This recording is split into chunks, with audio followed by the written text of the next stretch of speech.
आशीष और उसके दोस्तों को हर यंगस्टर की तरह ट्रैवल करने का बहुत शौक था और उस साल आशीष ने दोस्तों के साथ नैनीताल जाने का प्लान बनाया था। उसके दोस्त ऋतिक और अयान दोनों ने अपनी बाइक निकाली और वो तीनों चल पड़े नैनीताल की रोड ट्रिप पर वो रोड ट्रिप उन्हें कितना बदलने वाली थी ये किसी को भी नहीं पता था। प्लान बनाने वाले आशीष को ना ही शैतान में और ना ही भगवान में जरा सा भी भरोसा था, पर इस ट्रिप पर उसके सारे बिलीव्स बदलने वाले थे। आशीष और उसके दोस्त ट्रिप के दूसरे दिन ही कहीं बाहर घूमकर अपने होटल वापस जा रहे थे, पर रास्ते में उन्होंने खुद को नैनीताल से करीब 3 किलोमीटर दूर बोवाली रोड्स पर पाया। वहां पहुंचते पहुंचते शाम हो चुकी थी और सूरज ढलने में अभी भी करीब 1 घंटा बाकी था। अपने खुरापाती दिमाग के चलते उन्होंने वो जगह एक्सप्लोर करने की सोची और इसी के चलते उन्होंने अपनी बाइक एक बहुत पुराने लोहे के गेट के सामने रोक दी। उस गेट की हालत बहुत ख़राब थी और वहाँ दूर दूर तक कोई भी नहीं था। बोवाली रोड पर ब्रिटिश एरा में बना कब्रिस्तान अपने इतिहास की वजह से बहुत मशहूर था।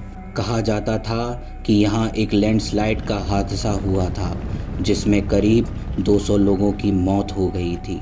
तब से ये जगह नैनीताल की सबसे हॉन्टेड जगह मानी जाती है। पर आशीष और उनके दोस्त इन स्टोरीज़ को सुनने के बाद भी उस जगह को एक्सप्लोर करने के लिए अपनी बाइक से उतर गए और कब्रिस्तान के अंदर बिना कुछ सोचे चलने लगे।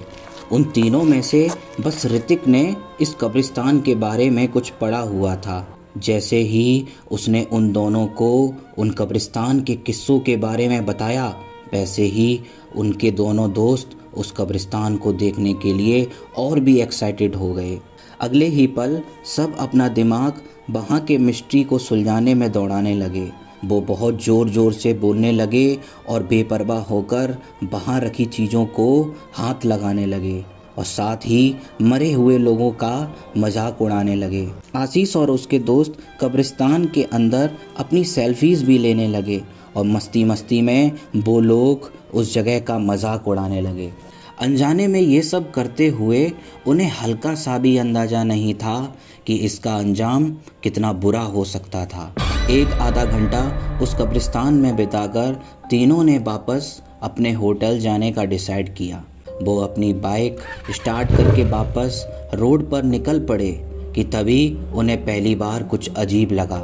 बस 1 किलोमीटर की ड्राइव के बाद ही आशीष और उसके दोस्तों को एक बहुत ही अजीब सी थकान होने लगी और उन्हें अपने पूरे शरीर में बहुत तेज़ दर्द महसूस होने लगा। वो दर्द धीरे धीरे और बढ़ने लगा, मानो उनके शरीर से कोई उनकी जान निकाल रहा हो। वो तीनों दर्द सहते सहते किसी तरह रोड पर अपनी आंखें टिकाए बस होटल की तरफ अपनी बाइक चला रहे थे। पर होटल रूम पहुंचते ही सबका सर जोर से घूमने लगा। सर ऐसा गर्म हो गया था कि जैसे किसी ने कोई जली हुई मोमबत्ती उनके सर पर रख दी हो। वो तीनों बुखार से कांपने लगे और तब उन्हें पहली बार अपने साथ किसी के होने का एहसास होने लगा, जैसे वो अकेले नहीं हैं और उनके साथ उस कब्रिस्तान से कोई और भी आया हो।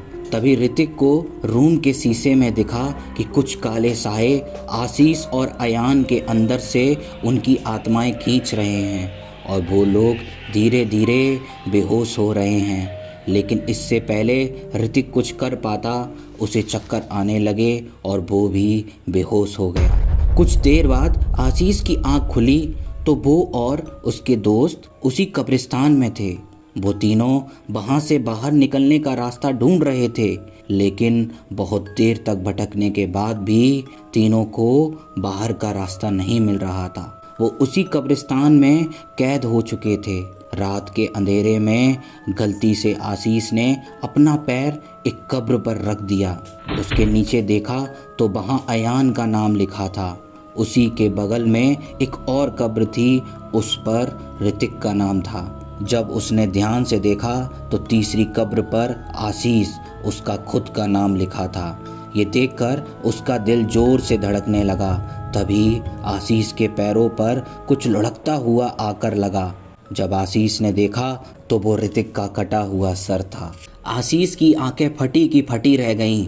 उसने चिल्लाते हुए जैसे ही अपना दोस्त अयान की ओर मुड़कर देखा तो अयान की आंखें काली पड़ चुकी थीं और वो आशीष को गर्दन टेढ़ी कर कर घूरने लगा।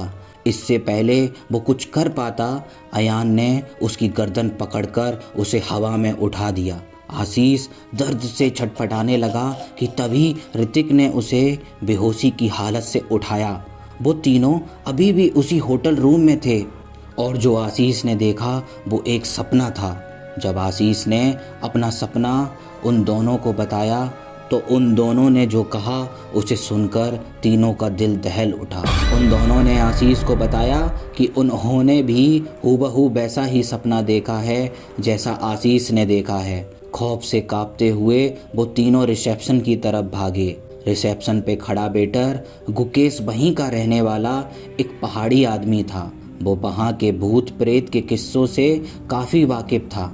आशीष से बात करने पर उसे इस बात का यकीन हो गया था कि उन लड़कों ने अनजाने में उस भूतिया कब्रिस्तान की आत्माओं को नाराज़ कर दिया है और अब हर जगह वो आत्माएं उन तीनों का पीछा करती रहेंगी। गुकेश नैनीताल की पहाड़ी प्रथा बचपन से सीखता हुआ बड़ा हुआ था। वो उन्हें वापस उनके रूम में ले गया। उसने तीनों लड़कों को एक सर्कल में बिठाया और उसके पीछे पीछे मंत्र रिपीट करने को बोला। उसने उनसे कहा कि चाहे उन्हें कुछ भी दिखे, उन्हें मंत्र पढ़ते रहना है। गुकेश ने अपनी आंखें बंद की और आत्माओं से माफ़ी मांगने लगा, जिसको तीनों दोहराने लगे और तभी उन तीनों को दिखा कि कई काले साए हवा में उनके आसपास मंडरा रहे हैं। ये दृश्य देखकर तीनों का दिल दहल गया, लेकिन फिर भी वो मंत्र पढ़ते रहे और फिर कुछ ही देर में वो साए वहाँ से गायब हो गए। गुकेश ने उनसे कहा कि अब उस कब्रिस्तान की आत्माओं ने उन्हें माफ़ कर दिया है और उनका पीछा छोड़ दिया है। उस पूजा के तुरंत बाद ही उन तीनों का शरीर तपना बंद हो गया और अगले दिन सोकर उठने के बाद मानो आशीष और उसके दोस्त को ऐसा लग रहा था जैसे पिछली रात उनको कुछ हुआ ही नहीं था। उनका दर्द, बुखार और चक्कर कभी था ही नहीं। कुछ बचा था तो बस वो भयानक एक्सपीरियंस। उस रात को तो वो कभी नहीं भूल सकते, लेकिन उन्होंने डिसाइड किया कि वो फिर कभी ऐसे लापरवाह नहीं होंगे और फिर कभी किसी कब्रिस्तान में भूल के भी कदम नहीं रखेंगे। दोस्तों, अगर आपको ये कहानी थोड़ी सी भी अच्छी लगी तो हमारे चैनल द ब्रूटल टॉक्स को सब्सक्राइब ज़रूर कर लेना और बेल आइकन को दबाना मत भूलना। मैं मिलता हूँ आपसे नेक्स्ट किसी हॉरर स्टोरी के साथ। Till then, good bye.